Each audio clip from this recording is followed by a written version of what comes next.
नमस्कार दोस्तों, जय हिंद जय भारत। स्वागत है आपका हमारी आज की वीडियो में। दोस्तों आज की हमारी वीडियो है FIIs के निवेश और इन्वेस्टमेंट के बारे में। तो दोस्तों ये है news. Foreign portfolio investors remain net buyers in equity with investment touching a 19-month high on expectations that Indian economy and markets will outperform the US and other markets। तो जो FIIs हैं, विदेशी निवेशक हैं या फॉरेन पोर्टफोलियो इन्वेस्टर हैं, वो net buyer रहे हैं अगस्त के महीने में। और इस महीने का जो इन्वेस्टमेंट है पिछले 19 महीनों का हाई है। और इससे एक्सपेक्टेशंस अगेन बढ़ रही है कि जो इंडियन इकोनॉमी है, जो हमारे देश की इकोनॉमी है और जो मार्केट्स है, it will out perform the rest of the world. Data from NSDL showed that FPI's investment in equity were rupees 51,204 crore as compared to inflows of rupees 4,989 crore in the previous month. Why? In September, the inflows are around rupees 4,260 crore. NSDL के data हमें दिखा रहे हैं कि FPI का investment 51,204 crore रुपए का आया है। अगर हम पिछले महीने से कंपेयर करें तो पिछले महीने 4,989 करोड़ रुपए का इन्वेस्टमेंट आया। Last time when investment was high was on December 2020 worth rupees 62,016 crore. इससे पहले दिसंबर 2020 में 62,000 करोड़ का इन्वेस्टमेंट आया था। FPI invested rupees 47,296 crore in equity in August through stock exchanges. NSDL data after relentless selling from October 2021 through June 2022, FPI turned buyers in July and the buying continued in August with increased momentum. FPI ने जो invest किया है 47,296 करोड़ का अगस्त में stock exchanges में, NSDL का data ऐसा बता रहा है। और ये किसके बाद ये बाइंग आई है? After relentless selling continue. आप जानते हैं कि अक्टूबर 2021 से जून 2022 तक पिछले 9 महीने, मतलब 9 महीने लगातार इतनी जबरदस्त सेलिंग FIIs ने करी। उसके बाद भी हमारा बाजार बहुत ज्यादा नीचे नहीं आया। उसके बाद जुलाई में थोड़ी खरीदारी आई और इस महीने बहुत अच्छी खरीदारी विदेशी निवेशकों की हमारे बाजार में होते हुए आई। Now there is an increasing recognition of the fact that Indian economy and markets will outperform the US, Eurozone and China this year and next। और जो ये इंक्रीजिंग रिकॉग्निशन है, फैक्ट ये बढ़ चुका है कि अब जो इंडियन इकोनॉमी है, भारतीय अर्थव्यवस्था और जो मार्केट है, definitely it will out perform. जो कि यूएस को, चाहे पूरा यूरोजोन हो या चाइना हो, इसको आउट परफॉर्म करने वाली है। Capital flows are responding to this potential trend. जो पैसा आ रहा है बाजार में, ये रिस्पॉन्ड कर रहा है, उससे हमें दिखता है कि पोटेंशियल ट्रेंड चेंज हो चुका है। The fact that FPI's flows into India are happening when the dollar index is appreciating is a vote of confidence in the Indian economy। और सबसे बड़ी बात है, जो FPI का फ्लो आ रहा है इंडिया में, वो कब आ रहा है? जबकि डॉलर इंडेक्स जो है वो एप्रिशिएट हो रहा है, बढ़ रहा है। उसके बाद भी मार्केट में FIIs का पैसों का फ्लो आ रहा है, जिससे कि हमें कॉन्फिडेंस मिलता है, बूस्ट मिल रहा है कि हमारी इंडियन इकोनॉमी डेफिनेटली बूस्ट करेगी। ऐसा कहना है PK विजय कुमार, जो चीफ इन्वेस्टमेंट स्ट्रेटेजिस्ट हैं जियोजीत फाइनेंशियल सर्विसेज के। अगर हम since the foreign investors starting buying Indian equities heavily in the end of July, the markets have rallied sharply.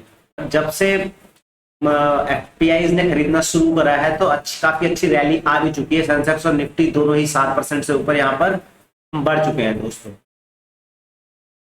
एक और हम डाटा देखिए, ये एक MSCI IMI इंडेक्सेस में आप देख सकते हैं कि इंडिया की जो IMI इंडेक्स है 11.87% के CAGR से ग्रो कर रहा है। चाइना का देखिए नेगेटिव है 26.74%, ब्राजील का नेगेटिव है, इंडोनेशिया का पॉजिटिव है 2.04 only, South Africa negative, emerging markets का नेगेटिव।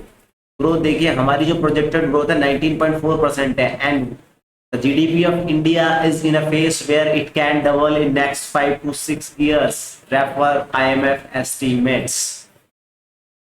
तो दोस्तों, तो जो IMF के ऑफिशियल्स है उनके द्वारा और जो इकोनॉमिस्ट है उनके द्वारा माना जा रहा है कि जो हमारी इकोनॉमी है वो अगले 5 से 6 साल में डबल हो जाएगी। सोचिए, अगर इकोनॉमी डबल हो जाएगी तो निफ्टी क्या रेट होगा, निफ्टी का क्या भाव होगा, और स्टॉक तो यहाँ से 50-50, 100-100, 200 गुना भी हो जाए। चलिए दोस्तों, अब आपको ले चलते हैं निफ्टी के चार्ट में निफ्टी का हम पहले लगा लेते हैं डेली चार्ट। निफ्टी के डेली चार्ट को अगर हम देखें तो यहाँ पर ये देखिए, जो रेड कलर का कर्व आपको दिख रहा है ये 200 डेज का एक्सपोनेंशियल मूविंग एवरेज है, जिसके ऊपर कॉन्फिडेंटली निफ्टी ऊपर ट्रेड कर रहा है। और कुछ यहाँ पे हमने 21 डेज और 50 डेज का एक्सपोनेंशियल मूविंग एवरेज लगाए हैं, उसके ऊपर भी आसानी से ट्रेड हमारा निफ्टी करता हुआ नजर आ रहा है। और डेली चार्ट में आईकेएनएससी में हमको पॉजिटिव नजर जरूर आ रहा है, लेकिन कहीं ना कहीं पर जो लोअर हाईज का सिलसिला चला था, ये देखिए पहला लोअर हाई लगा, उसके बाद नीचे गया, फिर ऊपर आया, लेकिन इस हाई को काट नहीं पाया, लोअर हाईज लगा, फिर एक और लोअर हाइज लगाया, ये पहला वाला लोअर हाइज काट दिया, लेकिन जो इससे प्रीवियस लोअर हाइज था वो नहीं काटा। तो एक छोटा सा करेक्शन यहाँ पर आ सकता है, किस स्तर तक आएगा वो हम आगे बताएंगे आपको। लेकिन जब तक निफ्टी 18,350 के लेवल को तोड़कर ऊपर नहीं निकलता और कॉन्फिडेंटली ट्रेड करना चालू नहीं करता, तो हम इतने कॉन्फिडेंट नहीं है। लेकिन ये शॉर्ट टर्म में हो सकता है कि थोड़ा करेक्शन यहाँ पर हो, लेकिन बिल्कुल मीडियम टर्म में ये बहुत जल्द आपको निफ्टी का टारगेट, पहला टारगेट देखने को मिलेगा 22,000 का। जी हाँ दोस्तों, निफ्टी का टारगेट 22,000 का। इसी को दोस्तों हम देख लेते हैं वीकली चार्ट में। ये देखिए वीकली चार्ट में थोड़ा सा नेगेटिव हुआ है, अभी इतना नेगेटिव नहीं है, लेकिन ऐसी रेड कैंडल यहाँ पे बनी हुई है, ये ऐसी कैंडल है। इसी को अगर हम कैंडल स्टिक चार्ट में देखें तो दोस्तों ये है निफ्टी का वीकली कैंडल स्टिक चार्ट, जिसमें ये कैंडल पॉजिटिव जरूर बनी है, लेकिन हाइकिनेसी कैंडल में थोड़ा ये नेगेटिव शो हो रहा है। तो दोस्तों यहाँ पे अगर ये करेक्शन आती है, क्योंकि बहुत अच्छा मूव आया है, तो ये कहाँ तक आ सकती है देखें। तो यहाँ पे जो ये मूव आया हुआ है, यहाँ से अगर इसका 0.5 बेसिस देखें तो ये लेवल निकलता है 16,570 के आसपास। तो यहाँ तक एक बार के लिए करेक्ट करके निफ्टी आ सकता है, लेकिन जिस प्रकार से एफआईआईज का क्लोज हमें मार्केट में दिख रहा है 16,500 या 16,600 के ऊपर, एक बार फिर से बाइंग या हो सकता है उसके ऊपर लेवल से, जो कि इसके ऊपर का लेवल आता है 16,900 के आसपास। 16,900 के आसपास से ये मार्केट एक बार फिर रुख बदल सकता है, या 16,570 तक करेक्शन आ सकती है। वहां पे अगर बाजार आता है, एक बार के लिए आपको थोड़ी खरीदारी जरूर करनी है। और अगर ये 18,350 के स्तर को तोड़कर ऊपर निकलता है, तो दोस्तों पहला टारगेट जो होगा निफ्टी का वो होगा 22,000। दोस्तों ये थी हमारी आज की पूरी वीडियो। ऐसी ही वीडियो देखने के लिए जुड़े रहिए हमसे। अगर आपको हमारी वीडियोस पसंद आ रही हैं तो वीडियोस को लाइक कीजिए, चैनल को सब्सक्राइब करना दोस्तों मत भूलिएगा। मिलते हैं अगली वीडियो में, तब तक के लिए धन्यवाद।